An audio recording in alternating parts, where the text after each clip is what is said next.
o desfecho da novela entre Renato Gaúcho e Vasco da Gama, Pedro Caixinha mais perto de um clube da Série A, as últimas do mercado, bastidores, finanças e muito mais.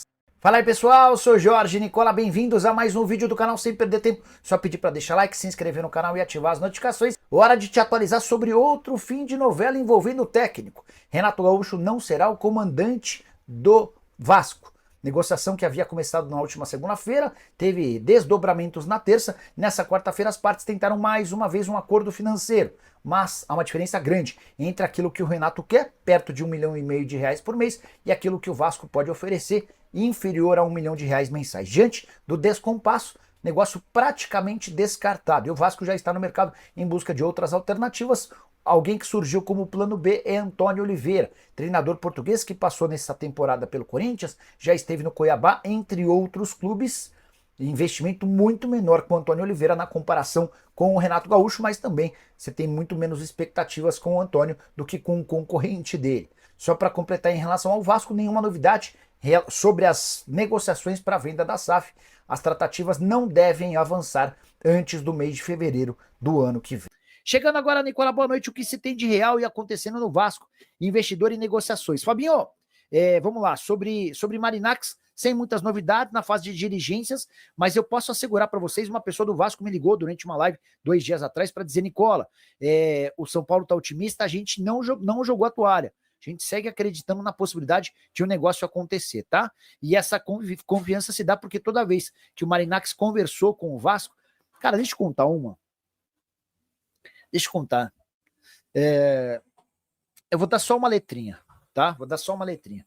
Mas o filho do Marinacks é o maior entusiasta da ideia da compra do Vasco, tá? Hoje, o maior entusiasta na ideia da compra do Vasco é o filho do Marinacks. O cara tá encantado com o engajamento do torcedor do Vasco, ele entende que seria do caramba, e ele tem feito todos os esforços possíveis para convencer o pai a desistir do acordo na base do São Paulo para fechar com o Vasco, tá? Essa informação eu nem havia contado em lugar nenhum, até porque uma pessoa tinha me pedido para que eu não contasse, mas, cara, é difícil. A pessoa me conta e eu fico sempre propenso a passar. Não gosto de ficar guardando segredo, não, tá? Mas é isso. O filho do Marinacks está muito, mas muito afim de fechar com o Vasco. Que mais? Deixa eu só contar mais uma do Vasco. Aquela história do Dmitry Rybolovlev comprar o Vasco, isso não existe, tá? Esse russo que é dono do Mônaco não quer comprar o Vasco. E quem me garantiu foi o Thiago Escuro, que é CEO do Mônaco, o clube que o Dmitry Rybolovlev é dono, tá? Então não tem negociação. Depois o PVC até avançou dizendo que quem quer comprar o Vasco e tem conversas preliminares é Kirill Louis Dreyfus, que é um empresário franco-suíço de 26 anos de idade. Ele é filho de um cara que já foi dono do Olympique de Marselha. Rafael Terrone. Nicola, saiu no GE que o Vasco trocou documentos com o Marinacks. Rafa, por troca de documentos, entenda documentos para essa diligência. O que é uma diligência? Due diligence. É uma grande investigação da parte de quem está comprando. O cara que vai comprar, ele quer saber absolutamente tudo. Tá bom, a dívida é de quanto? A dívida é com quem? Quais são os prazos? Quanto o Vasco fatura? Quanto o Vasco tem a pagar? Quanto o Vasco tem a receber? Qual o valor do plantel do Vasco? Tudo isso faz parte de uma grande diligência. E para que essa diligência ocorra, o Vasco tem a obrigação de passar documentos para os interessados, tá? Então, por troca de documentos, eu entendo que seja isso. Não acredito na negociação próxima de ser fechada com o Marinacks, tá bom? Pelo menos por agora. Léo Jardim poderia vir para o Palmeiras. O Adriano, aí, cara, se o Léo Jardim fosse para o Palmeiras, seria para ser titular. O Léo Jardim é muito bom goleiro. Deixa eu até fazer foi até bom você falar. Muita gente colocou o John como goleiro da seleção do Campeonato Brasileiro. Eu acho que seria mais justo que o Léo Jardim fosse o goleiro da seleção. O Léo Jardim participou, jogou muito mais em termos de defesas difíceis do que o rival dele do Botafogo, que tinha sistema defensivo excelente, tá? Tolói no Vasco, já houve uma tentativa na metade do ano, na oportunidade o Tolói preferiu ficar. Acho difícil que o Tolói saia agora. Se fosse para sair, tinha que ter saído na metade do ano, na metade da temporada europeia. Ou melhor, na metade da temporada brasileira e início da temporada europeia. Ó, Tolói só que o Tolói tá jogando pouco, hein? Tolói foi titular hoje na vitória por 6-1 contra o Cesena, num jogo da Copa da Itália, em que quase todos os reservas atuaram, né? Por isso ele foi titular. Só 4 jogos na atual temporada. 219 minutos. Então, eu vou até retirar o que eu disse. Eu disse que eu achava difícil que ele viesse, mas tem contrato só até junho do ano que vem, tem sido muito pouco utilizado, tá? Baita sacada se o Vasco conseguir levar essa história adiante. Por Léo Pelé, negócio que pode envolver também o Coelho, atacante bem interessante. Emerson Soares, membro do canal do Nicola. O Fabinho escreve, então a torcida do Vascão deve fazer força nas redes sociais do filho do Grego? O que você acha, Nicola? Essa é a sacada? Ô Fabinho, eu posso assegurar para você que todo o barulho que já foi feito foi fundamental para mudar o rumo da negociação. O Marinax e o filho dele, eles estavam muito propensos a fechar com o São Paulo. Eles estavam decididos a fechar com o São Paulo. Surge o Vasco e por conta do engajamento de vocês, os caras começaram a repensar. Especialmente o filho do Marinax. Vou até acrescentar uma informação que eu também não poderia, mas o filho do Marinax quer morar no Rio. Ele quer que o Vasco seja comprado e quer morar no Rio de Janeiro.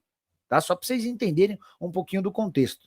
Então, eu tenho certeza que esse tipo de campanha, de movimento, mexe bastante com a outra parte. Deixa eu pegar a segunda participação do dia. Vinícius Gomes, boa noite, Nicola. Notícias do Grego com o Vasco. Vini, não vai ser da noite para o dia que a gente vai ter grandes atualizações. Deixa eu contar uma novidade. Mas aí sobre o São Paulo, tá? Uma pessoa, só para vocês entenderem, o Marinax hoje negocia com o São Paulo e com o Vasco, em compassos diferentes, tá? Negociações com o São Paulo no estágio mais avançado, as negociações com o Vasco ainda na parte das diligências, que nada mais são do que averiguações das contas, das dívidas, dos passivos, do patrimônio. O Marinax está tendo acesso a todos os dados para que possa definir pela proposta ou não. Em relação ao São Paulo, tem algumas atualizações importantes, a principal delas. Segundo essa fonte importante do São Paulo, tem participação direta nas tratativas com o Marinax. A ideia do São Paulo é sacramentar o acordo em janeiro. Tá? Existe um prazo que já foi dado entre as partes para que tudo seja assinado em janeiro. O Marinax já teve acesso ao contrato que o São Paulo sugere. Esse contrato está sendo avaliado pelo Grego. Se ele der o ok, aí parte-se para os últimos detalhes burocráticos e para o pagamento de um valor que pode chegar a 100 milhões de dólares. O Tito escreve, o não do Renato ao Vasco pode ter relação com uma negociação discreta com o Galo? Tite disse que só na metade do ano que vem e Luiz Castro é muito difícil. Vamos lá, Tito. O não do Renato Gaúcho ao Vasco tem como foco principal a questão financeira, tá? O Renato ganhava R$1,5 milhão por mês, livres de impostos só para ele no Grêmio. A comissão técnica do Renato custava outros 500 mil mensais. O Vasco apareceu com uma oferta primeiro de 750 mil. Essa oferta foi um pouco melhorada para a reunião de hoje, mas bastante distante daquilo que o Renato pede. Descartado o negócio, já há quem garanta que o Antônio Oliveira é o plano B do Vasco. Eu só tomo cuidado porque o pessoal da assessoria de imprensa, que eu nem sei quem é, mas o pessoal da assessoria de imprensa do Antônio Oliveira é muito bom e está sempre colocando o nome dele em pauta em clubes brasileiros. Tá? O técnico do Vélez hoje foi oferecido ao Vasco. Se foi, Vinícius, eu acho que o Vasco não tinha nem que pensar. Tinha que contratar o Gustavo Quinteiros. Do trabalho no Vélez foi muito bom mesmo. O Vélez estava longe de ter o time mais equilibrado, o time mais caro, o time mais pesado do futebol argentino. Ele foi até a final da Argentina, embora tenha perdido, derrota para o Central Córdoba. E título do Campeonato Argentino depois de 11 anos, vitória no domingo contra o Huracan 2-0, tá? A minha avaliação sobre o trabalho do Gustavo Quinteiros é muito boa, excelente. Cara que trabalha com categoria de base, cara que conhece o futebol, especialmente na América do Sul, por já ter passado por vários clubes. Ele, só para vocês entenderem, ele é argentino naturalizado boliviano, tá? Passagens por Colo-Colo, Tijuana, Católica, Al-Ahly, Al-Nassr, Seleção Equatoriana, Bolívar, Seleção Boliviana, Oriente Petroleiro, Blume, enfim. Tem muito conhecimento, acho que seria uma ótima sacada para o Vasco, não só para o Vasco, mas para qualquer clube brasileiro. Aí você me pergunta, Nicola, Quinteiros ou o Antônio Oliveira? Eu não tenho a menor dúvida que eu iria de Quinteiros. Quinteiros que era o alvo do Santos, o Santos acabou colocando os pés pelas mãos e o negócio ainda, ninguém sabe ao certo quem que vai ser o próximo técnico do O Atila Zapata, Nick, se a LFU não conseguir toda a verba pretendida e conseguirem cerca de 25%, eles garantem o mínimo para o Corinthians, e Inter e Vasco não vão sair mesmo da LFU. O Atila, a especulação maior sobre possível saída é do Vasco, tá? Que o Vasco poderia sair. Sobre o Inter, eu confesso que eu não havia ouvido nada. A LFU tem certeza de que ela vai conseguir nas outras duas plataformas. Ela já vendeu um jogo para Record / Cazé TV, ela já vendeu um jogo para Amazon Prime Video. Agora ela está procurando um sistema de pay-per-view e também uma TV fechada. Não faltam propostas. É que a LFU está tentando a melhor oferta possível, só para vocês entenderem o contexto. Tá? Fabrício Valentini, boa noite, Nico. Qual é a verdade que o Vasco vai atrás de Gustavo Quinteiros? Soube por vocês aqui. Deixa eu mandar uma mensagem. Tem essa pessoa do Vasco nem tá me respondendo com muita frequência, né? Mas a gente vai tentando, quer ver? Gustavo Quinteiros. Eu vou perguntar, Antônio. Como é que é o nome do Antônio mesmo? Agora deu branco. Antônio Oliveira. Antônio Oliveira. Escreveu Oliveira errado. Peraí. Em off. Não vou identificar essa pessoa, tá? Seguindo aqui com mais perguntas, dúvidas, sugestões. Qual investidor vai comprar numa base para ficar com 35% das vendas, sendo que com o Vasco ficará com 100%? E outra, São Paulo tem dívida parecida com o Vasco, de 700 milhões, e precisa vender jogadores. Fabrício, eu deixo trazer um bastidorzinho importante, né? Foram até vocês que me alertaram, como vocês fazem com enorme frequência, que o Vasco tem dívidas e o São Paulo não tem.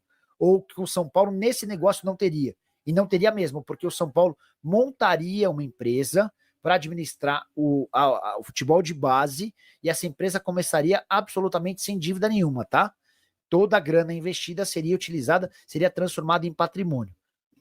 De maneira mais distante, comprar um clube como o Vasco ou se tornar sócio da base do São Paulo, eu preferiria comprar um clube como o Vasco.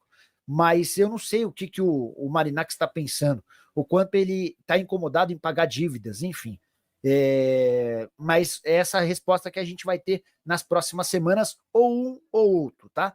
O São Paulo já deixou bem claro para o Marinacci que não aceita que ele feche com o São Paulo e depois compre o Vasco. O São Paulo não vai aceitar de jeito nenhum que coloquem o São Paulo meio que uma espécie de filial do Vasco, ou pior, né? Abaixo do Vasco, porque o Vasco seria um time do grupo do Marinacci, enquanto o São Paulo não. O Fabinho, que se sabe do Vasco, que seja verdade. Fabinho, que dá para assegurar que o Renato Gaúcho de fato ficou distante. Essa história do Antônio Oliveira no Vasco eu ainda estou tentando confirmar. Até mandei mensagem para uma pessoa do Vasco. A pergunta que eu fiz para essa pessoa foi, quer ver? Peraí.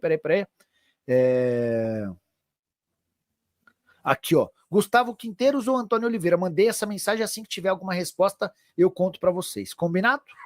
Então é isso aí, torcedor vascaíno, esse aí é o nosso giro de notícias aqui do Vascão da Gama. Se você gostou do vídeo, deixa o like, se inscreve no canal. Não esquece de ativar o sino de notificações para todo o conteúdo do Vasco da Gama que foi postado aqui no canal. Você receber a notificação aí e ficar por dentro de tudo que acontece no nosso querido Vasco da Gama. Valeu, galera, vou ficando por aqui. Mais tarde eu volto com mais notícias do Vasco e confirmações de busca pelo treinador, SAF e tudo mais que rola no Vascão da Gama. Valeu!